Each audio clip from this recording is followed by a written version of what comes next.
چھوٹے انسان کی اونچی آواز سچے انسان کو خاموش کرا دیتی ہے، لیکن سچے انسان کی خاموشی چھوٹے انسان کی بنیاد ہلا دیتی ہے۔ محبت میں مجبوریاں آئیں تو سب مجبوریوں کو مجبور کر کے اپنی محبت چلانا، اپنی زندگی کا فیصلہ خود لینا، کیونکہ آج اگر جذبات میں آ کر محبت چھوڑی تو زندگی زندہ لاش کی طرح گزرے گی، اور جن کی وجہ سے آپ نے محبت کو چھوڑا ہوگا وہ بھی آپ کا ساتھ کبھی نہیں دیں گے۔ کچھ رہ جائے گا تو زندگی بھر کا پچھتاوا بس۔ جس معاشرے میں ماچس سے لے کر موٹر سائیکل تک عورت کو بطور نمائش پیش کیا جائے تو پھر اس معاشرے کے نوجوانوں سے یہ توقع رکھنا بے وقوفی ہے کہ وہ عورت کو دیکھ کر حیا سے اپنی نظریں جھکا لیں۔ محبت کا دعویٰ کرنے والے لوگ جو سارے زمانے کے سامنے اپنی محبت کا ہاتھ نہ تھام سکیں، کتنے کھوکھلے اور جھوٹے ہوتے ہیں۔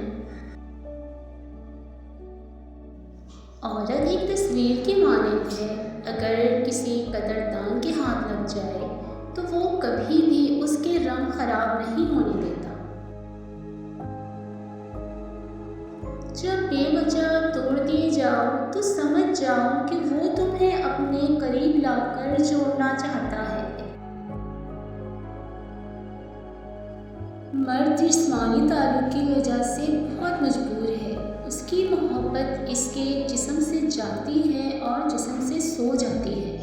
جب تک کسی مرد کا اپنی محبوبہ کے ساتھ جسمانی تعلق رہتا ہے وہ اس کی محبت میں زیادہ گم رہتا ہے۔ عورت کی سب سے بڑی قربانی یہ ہے کہ وہ ہر جائز اور ناجائز بات پر خاموش رہتی ہے، لیکن جب عورت صحیح بات پر بولے تو ہر کسی کو اس کا لہجہ تلخ ہی لگتا ہے۔ بہت کم لوگ ہوتے ہیں جو آپ کو آپ کی غلطیوں سمیت قبول کرتے ہیں، ورنہ لوگ تو غلطی دیکھ کر اپنا راستہ بدل لیتے ہیں۔ تمہیں پتہ ہے جب ماں نہیں رہتی تو کیا ہوتا ہے، خواہ مخواہ بلانے والا نہیں رہتا۔ سب کے سامنے اپنے دکھ کو بیان نہ کرو، لوگ آپ کے ساتھ رو کر سنیں گے اور پھر دوسروں کو ہنس کر سنائیں گے۔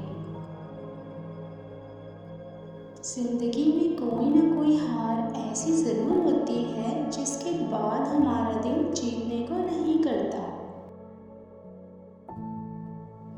عورت رو سکتی ہے لیکن دلیلیں پیش نہیں کر سکتی، اس کی سب سے بڑی دلیل اس کی آنکھ سے نکلا ہوا آنسو ہے۔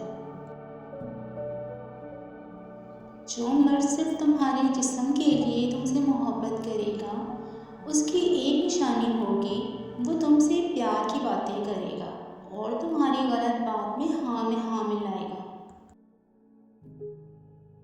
ویڈیو اچھی لگے تو چینل کو سبسکرائب ضرور کر دیں۔ اپنا بہت سارا خیال رکھیں، دعاؤں میں یاد رکھیں۔ فی امان اللہ، ملتے ہیں نیکسٹ ویڈیو میں، تب تک کے لیے اللہ حافظ۔